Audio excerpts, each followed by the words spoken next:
বাংলাদেশে সবচেয়ে বড় রেকর্ড জানাজার নামাজের আমাদের নেতা শহীদ প্রেসিডেন্ট জিয়া রহমানের। আজকে ৪৫ বছর পরে আবার কিন্তু আমাদের নেতা শহীদ প্রেসিডেন্ট জিয়া রহমানের সেই রেকর্ড ভাঙবেন উনার সহধর্মিণী আমাদের নেত্রী বেগম খালেদা জিয়া। বাংলাদেশের সবচেয়ে বেশি মানুষ হয়েছে শহীদ প্রেসিডেন্ট জিয়াউর রহমানের জানাজায়, আর সেই জন উপস্থিতির রেকর্ড ভাঙতে যাচ্ছে তার সহধর্মিণী বেগম খালেদা জিয়া। বলছেন নরসিংদী আবেদ টেক্সটাইলের মালিক, বিএনপি থেকে নমিনেশন প্রত্যাশী জনাব মঞ্জুর এলাহী। সাম্প্রতিক সময়ে মির্জা ফখরুলের নমিনেশন ঘোষণাতে নাম উঠেনি মঞ্জুর এলাহীর। উনার সহধর্মিণী আমাদের নেত্রী বেগম খালেদা জিয়া, আমরা সেটা এখন আশা করছি না।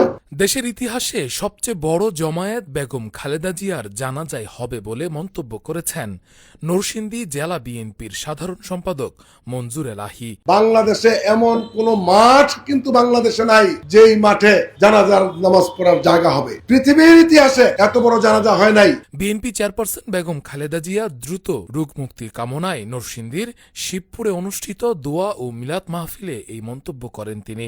বেগম খালেদা জিয়া বলেছিলেন, মরতে যদি হয় এই বাংলাদেশে মরব, অন্য কোথাও আমি মরতে রাজি না। রোববার দুপুরে আয়োজিত এই মাহফিলে বক্তব্য রাখেন তিনি।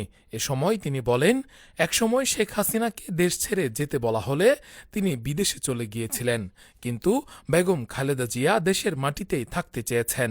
111-এর সময় কিন্তু আপনারা দেখেছেন শেখ হাসিনাকে যখন বলা হয়েছিল আপনি দেশ ছেড়ে পালিয়ে যান, দেশ ছেড়ে চলে যান, নইলে আপনাকে কিন্তু জেলখানায় থাকতে হবে। এই শেখ হাসিনা বাংলাদেশকে ফেলে, বাংলাদেশের মানুষকে ফেলে, ওনার দলকে ফেলে উনি কিন্তু বিদেশে চলে গিয়েছেন।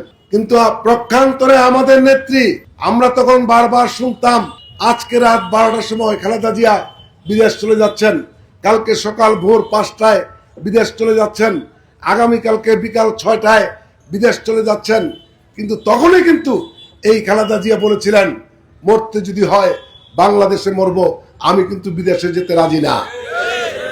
মঞ্জুর এলাহী বলেন, বিএনপি চেয়ারপারসন গণতন্ত্রের মা আর শেখ হাসিনা শয়তানের মা, মুদ্রার এপিঠ ওপিটের মতো দুজন ভিন্ন। তিনি আরও বলেন, 3বারের প্রধানমন্ত্রী হয়েও খালেদা জিয়া এখনও ভাড়া বাসায় থাকেন।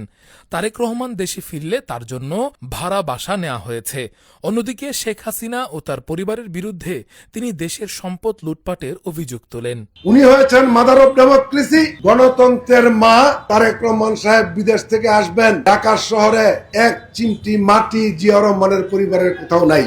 কোন বাড়িতে থাকবেন একটা বাড়ি খুঁজে পাচ্ছেন না। শেষ পর্যন্ত কিন্তু থাকার জন্য এখনো কিন্তু আমাদের নেত্রী ভাড়া বাড়িতে থাকেন। আমাদের নেতা তারেক রহমান দেশে আসবেন, সেজন্য কিন্তু একটা বাড়ি ভাড়া করা হয়েছে। আর যদি বিপরীতের কথা বলি, বাপ বেটি ভাই বোন 14 গোষ্ঠী সারা দেশটা চুরি করে ফেলছে। এছাড়াও মঞ্জুর এলাহী দাবি করেন, খালেদা জিয়া অসুস্থ অবস্থায় যদি কোনো অঘটন ঘটে তাহলে দেশের কোনো মাঠই তার জানাজায় মানুষের ঢল ধারণ করতে পারবে না। তিনি উল্লেখ করেন, দেশের সবচেয়ে বড় জানাজার রেকর্ড রয়েছে শহীদ প্রেসিডেন্ট জিয়াউর রহমানের, আর তার ধারণা সেটি ভাঙতে পারে খালেদা জিয়ার জানাজা, যদিও তারা এমন ঘটনা কামনা করেন না। সে কারণে আল্লাহর কাছে আমরা দোয়া করব, আল্লাহ যেন ওনাকে নেক হায়াত দান করেন। আল্লাহ না করুক যদি কোন রকম কোনো অঘটন ঘটে। এই আমি কালকে রাতে ভাবলাম, বাংলাদেশে এমন কোন মাঠ কিন্তু বাংলাদেশে নাই যেই মাঠে জানাজার নামাজ পড়ার জায়গা হবে। পৃথিবীর ইতিহাসে এত বড় জানাজা হয় নাই। বাংলাদেশে সবচেয়ে বড় রেকর্ড জানাজার নামাজের আমাদের নেতা শহীদ প্রেসিডেন্ট জিয়া রহমানের। আমি মনে করি আজকে ৪৫ বছর পরে আবার কিন্তু আমাদের নেতা শহীদ প্রেসিডেন্ট জিয়া রহমানের সেই রেকর্ড ভাঙবেন উনার সহধর্মিণী আমাদের নেত্রী বেগম খালেদা জিয়া। আমরা সেটা এখন আশা করছি না। এই জন্য আমরা কিন্তু প্রস্তুত নই। অনুষ্ঠানে সভাপতিত্ব করেন শিবপুর উপজেলা বিএনপির সাধারণ সম্পাদক ও বীর মুক্তিযোদ্ধা আবু সালেক রিকাবদার। তিনি ছিলেন গৃহবধূ। তিনি গৃহবধূ থেকে তিনি রাজনীতিতে এসেছেন। সেই আশাদ আমলের দুর্দিনে তিনি এই দলকে তিনি সুসংগঠিত করেছেন। প্রধান অতিথি ছিলেন জেলা বিএনপির সাবেক সাধারণ সম্পাদক তোফাজ্জল হোসেন মাস্টার। মাহফিলে বিএনপি, যুবদল, স্বেচ্ছাসেবক দল, ছাত্রদল সহ বিভিন্ন অঙ্গ সংগঠনের বিপুল সংখ্যক নেতাকর্মী ও এলাকাবাসী অংশ নেন। আল্লাহ, আপনি আমাদেরকে ক্ষমা না করলে আপনার কঠিন ভয়াবহ জাহান্নামের